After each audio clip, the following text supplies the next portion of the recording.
Part 2. Investigations.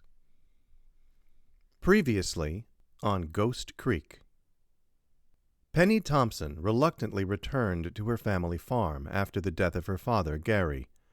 The farm brought back to her the ghosts of her dead mother, who died of cancer when she was 17, and her brother, Eric, who was tragically killed in a car accident while Penny was off at college. The town's mayor told Penny that she could live on the farm under the same deal her father made with the town, which paid Farmer Thompson to keep the property undeveloped open space. Or she could sell to the town for $450,000. Penny reunited with the family Labrador, Duke, and wandered into the barn, where she found the rusting hulk of the old farm tractor that used to pull the local children through the haunted hayride at Halloween. Penny loved that old tractor, but it looked like it might never run again. Penny also met up with her high school sweetheart, Chuck Foreman, who went off to the Army, then returned home and became a sheriff's deputy. Chuck met Penny at the train station and drove her to her farm, then returned the next morning to check out a fire on the property caused by a lightning strike. When they reached the creek in the cow pasture near a smoldering oak tree, Chuck noticed a foot sticking out of the bank where the soil had been washed away by the previous night's storm. The body had been there for a while. Part 2. Investigations. "What should we do?" Penny gasped, her eyes transfixed on the gruesome appendage protruding from the now exposed creek bank. The discolored bone was gray and streaked with brown mud, disappearing into the high-topped sneaker with a red Nike swoosh still visible under the grime. "We call in the crime scene team." Chuck's voice calmed Penny as he took her hand, helping her back up the slippery incline. Once back on the pasture's scrubby grass, he looked seriously into Penny's face. "Did your family ever bury anyone out here?" "No!" Penny's face was a maelstrom of fear, confusion, and also anger at Chuck for asking. "We never buried anybody. Maybe it's from before Dad bought the farm." "Not wearing a Nike sneaker," Chuck mumbled his reply, not wanting to spook Penny. "Let's get back. That fire isn't spreading anywhere." He took her hand again and pulled Penny away from the creek. She looked back at the still smoldering oak tree and the rushing creek. The image of the raw bone protruding from the mud was seared into her memory.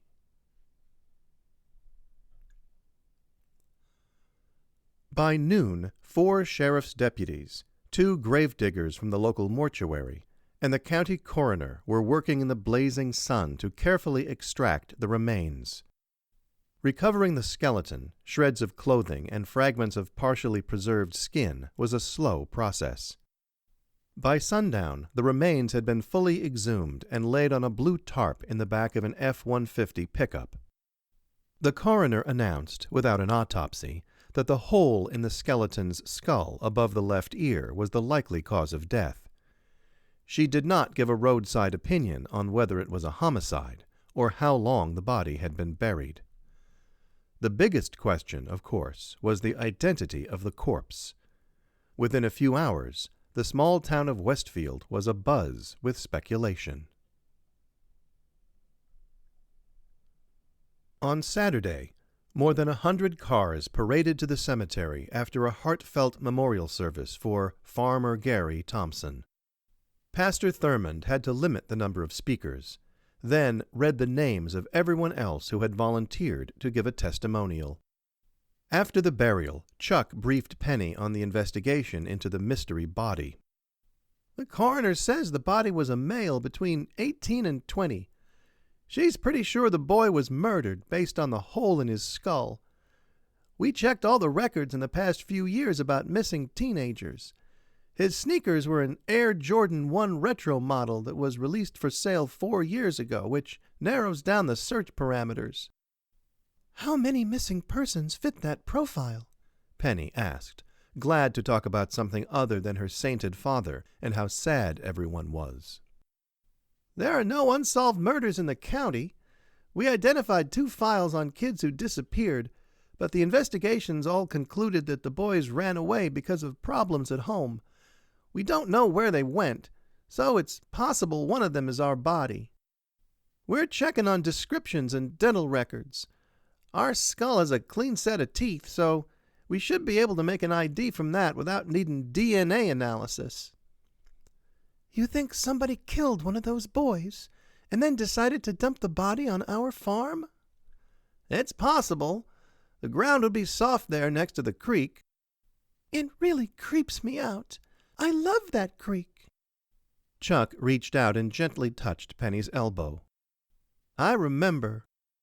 Penny put her hand on Chuck's, feeling his warmth and strength. The funeral director chose then to tap her on the shoulder. As her black limo pulled away from the cemetery, she looked out the window and waved at Chuck. On Monday morning, Penny called her boss at the marketing firm where she had worked for nearly a year. I'm really sorry, but I'm going to need more time off than I thought. No, I'm fine. It's just things here are a little more complicated than I expected. I need to clean up some, problems before I can come back. Thanks for understanding. I'll call you at the end of the week and let you know where things are. Penny stared at the black handset attached to the kitchen wall by a long, coiled cord with multiple kinks. She recalled pulling that cord to its limits while trying to find a private place where she could have a sweetheart conversation with Chuck. Her father refused to get a cordless phone. The old landline was good enough for him, so it was good enough for his kids. She always felt like their farmhouse was frozen in the 1970s. Penny put out food for Duke, but before she could sit down to her morning yogurt and granola, the phone's piercing bell called her back. It was Mayor Ullman again. After expressing his sympathy, he got to the point.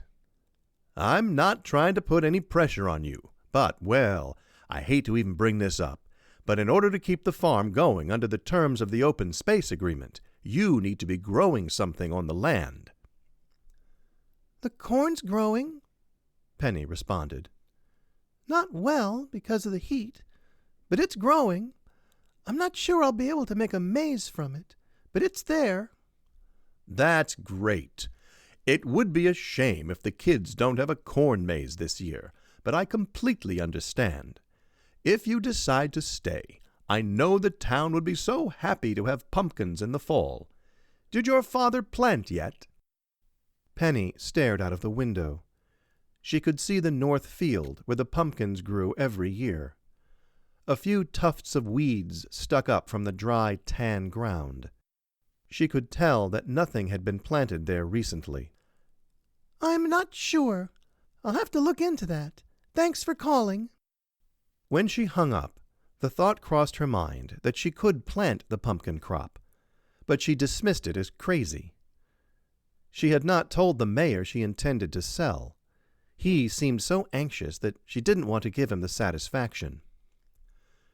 At noon, Chuck called to report no progress in the investigation into the mystery body.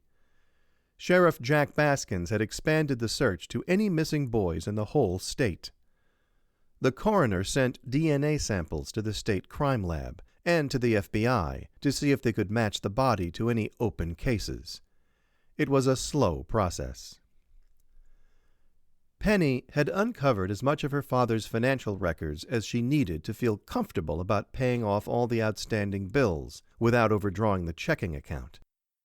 According to the bank statements, the town made its $12,500 open space payment directly into her father's checking account on the first of every month. It wasn't enough to make her want to stay and live with the ghosts. She had an appointment Tuesday morning with her father's lawyer to talk about settling the estate. Without anything else to do, Penny spent several hours in the barn with Duke, working on the old tractor. There was a fully functioning tractor in the equipment shed, with plow and planter attachments. But Penny didn't want to use the new tractor. She wanted to ride the old one, the one she drove around the farm as a girl. It passed the time in an environment with no Wi-Fi and a pathetically weak cell signal. Chuck bought her a new battery on Sunday. By Monday afternoon, Penny got the old girl cleaned up, but still could not get her engine to turn over. The problem was definitely the starter. She could fix many things, but not a starter. She would have to go to the John Deere store. After a shower, Penny roamed the old house, looking for anything she might want to salvage for herself before everything went to Goodwill. Duke dutifully followed behind her. There wasn't much. She stood at the end of the upstairs hallway for 2 full minutes before forcing herself to open the door to Eric's bedroom. The musty odor of stale air hit her hard. Her dead brother's single bed, its powder blue comforter stretched tautly, sat patiently under wall posters of Harry Styles, Halsey, Lady Gaga, and Katy Perry. A black blotter on a painted oak desk waited for homework assignments that would never come. Her father had not touched the room since Eric's funeral.